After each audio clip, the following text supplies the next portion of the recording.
Обычно все внимание сосредоточено на Сухумский родильный дом. А мы хотели бы рассказать о Ткварчалском, где совсем недавно родился младенец весом в 5 килограмм. Несмотря на вес ребенка, родовспоможение прошло успешно. И врачи вправе этим гордиться. Гинекологическое отделение Ткварчалской ЦРБ не прекращало свою работу во время войны, и все послевоенные годы они продолжают работать.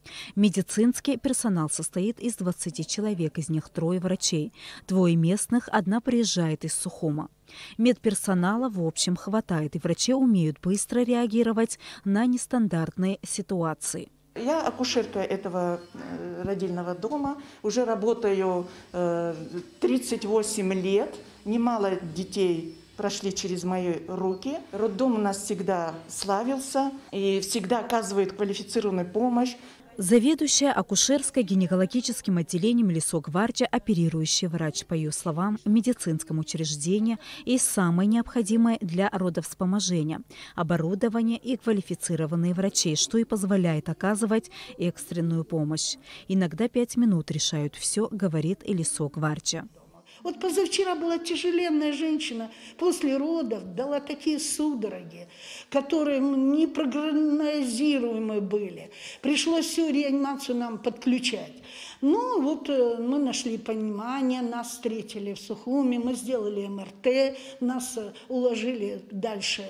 Там нарушения врожденные у девочки положили в родильный дом Сухумский. Балараманна, дай бог, спасибо ей большое. Инверовна Ашуба, доктор, огромное ей спасибо, невропатолог. Это центр МРТ нам очень помог. Мы на скорой прямо такую лежачую нашу послеродовую женщину. Сейчас все живы, и ребенок, и такой кризис миновал. Наша работа, надо беременную принять, рода разрешить, и 2 здоровых, цель конечная – отправить домой. Лисок Варча – акушер-гинеколог с многолетним опытом, не понаслышке знает и о проблемах, которые есть в медицине и о которых не принято говорить. В частности, об оплате в родильных домах. По ее словам, наша медицина давно нуждается в реформах. Как сегодня, если мы скажем по закону здравоохранения, что оно бесплатное, мы должны обеспечить и химиотерапию, мы должны обеспечить и лечение ВИЧ-инфекции. Вот. А сейчас мы, слава богу, хоть ковид лечим. Много слышу, там 30 тысяч мы заплатили, 40 тысяч. У вас есть такие расценки? Конечно, никогда мы ни у кого не вымогаем, никогда этого нет. Если даже люди что-то тут платят, благодарят, мы все-таки на нужды роддома очень много тоже тратим. В течение последнего месяца в Ткварчалском родильном доме родилось 3 младенцев. Это, конечно же, не так много.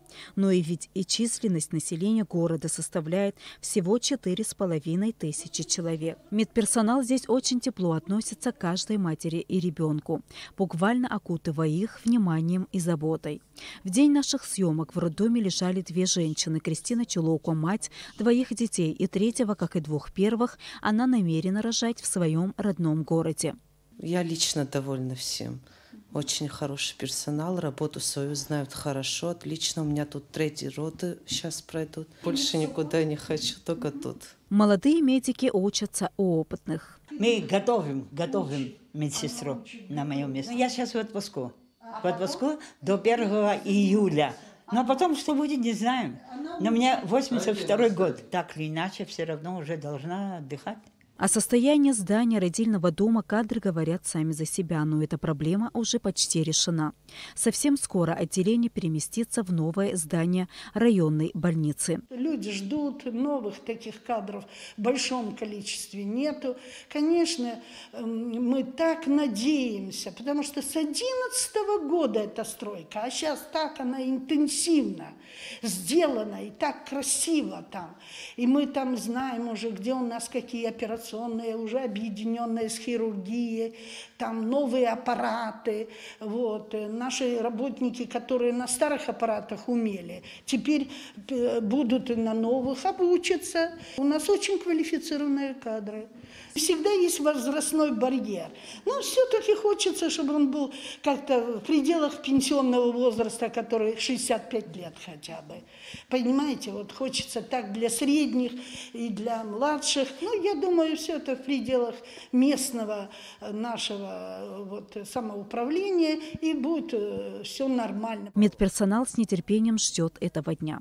К вопросу о том, какое место займет в Кварчалском ЦРБ родильное отделение, будут ли кадровые изменения и серьезная реорганизация, мы вернемся позже.